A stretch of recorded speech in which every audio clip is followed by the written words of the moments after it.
Hey everybody, how's that for a funny title? How to screw in a screw.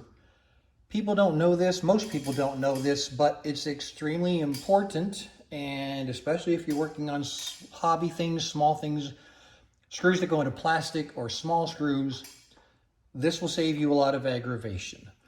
As this is a motor that I work on for customers, anytime I'm going to put a screw in anything, put the screw in, and normally you're going to instantly go clockwise to tighten it. Don't do that. Go counterclockwise and listen and feel.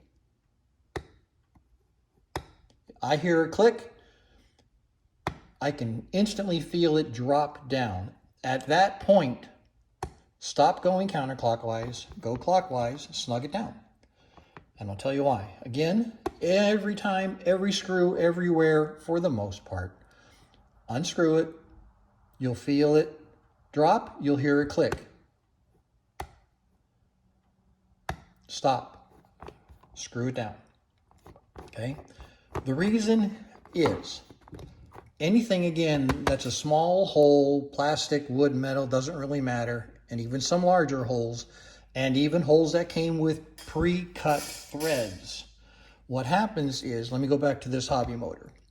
When this was first built, that hole was smooth. There were no threads cut in that whatsoever. The type of screw that they put in there, it's got this opening, and as you can see, it starts with a very thin thread, and then it gets a little thicker, little thicker, little thicker. What that does is it goes in the hole, and then as you snug it down to the very first time, it's cutting threads in that hole, okay? That's the important part. So there are threads already cut in that hole, and what you want to do when you put a screw back in that hole, you've got to align where that starting thread is and retwist it, screw it in at that starting thread right there. If you don't, you may cut another new set of threads in that hole, and I'll explain that in a second here. I want to show you a couple options. These are called self-drilling. This is a bigger example. These are self-drilling, self-threading holes. This is meant to go into metal or wood, and this will drill the hole. This will widen it out and chew the material away.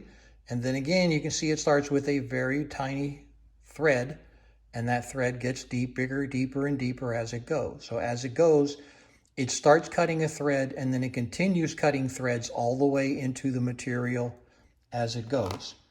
This is a cabinet screw. Here's an even more glorified example. It pinpoints to poke the hole, place here to clear the wood out or the material when you're starting it, and you can see how shallow the thread is when it starts. And then as you screw it, it gets thicker and deeper and deeper and deeper and keeps on going. So it is cutting the threads into what you're doing, okay? Now, what's important to know is any of these, including this one, it has a starting point. All of these, this is a heavy duty screw, it has a place where that thread starts. The nut has a corresponding place where the thread starts. Those two need to line up. And again, I can feel it and hear it where I'm supposed to start down. You're not going to really mess up a screw this heavy duty, but I still do it out of practice. You can even watch it kind of drop in. I can watch it drop. Can you see it drop in the hole? Bingo. Starting point has lined up with starting point. Everything is nice and smooth, and it goes. Okay? If you don't do that, what's going to happen is, let's say the cutting thread on the screw when they initially started it was on this side of the hole. Okay? Now, you're in a hurry. You don't do the reverse counterclockwise thing. You put this screw back in. It's a tiny screw. It's a tiny hole. It's soft plastic. If you start pushing and screwing with the cutting thread over here, that's exactly what you're doing. You're cutting a new set of threads in between the threads that were over here. So in this case, if this was that small screw, you're going to have a set of threads here, and then you're going to be trying to cut another set of threads in between those two threads. And it'll go because it's soft plastic, but instead of having one strong set of threads, you now have two very, very weak threads, and that's how you strip a hole, okay? All of this is about stripping out a hole. Here's another example on an old meter that I have. Take this guy out.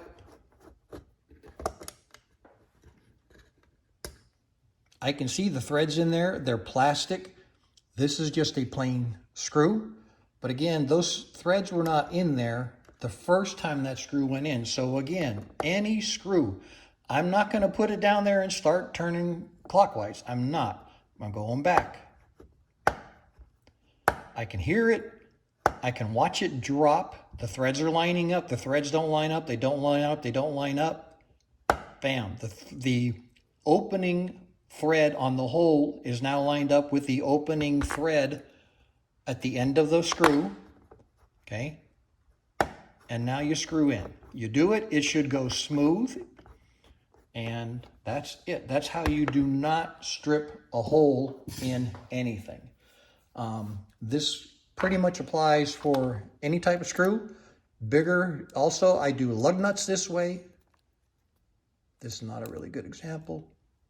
But I always go counterclockwise, wait for the starting point to match up with the thread in the nut and the thread on the screw, and then snug it down. You do that every single time on a hole that's not already damaged, and you will not damage the hole any further. All right, that's the end. I hope that helps you. I do all my videos just for the sake of trying to help other people that may not know this. So if you would click the like, thumbs up button and the subscribe button, what that does for other people is when someone does an internet search on something like this topic, this video will pop up in the internet search, and then hopefully they get to watch it, and hopefully it helps them also. If you find this interesting and it helps you, leave me a comment. I always respond. And as always, have a great day and God bless.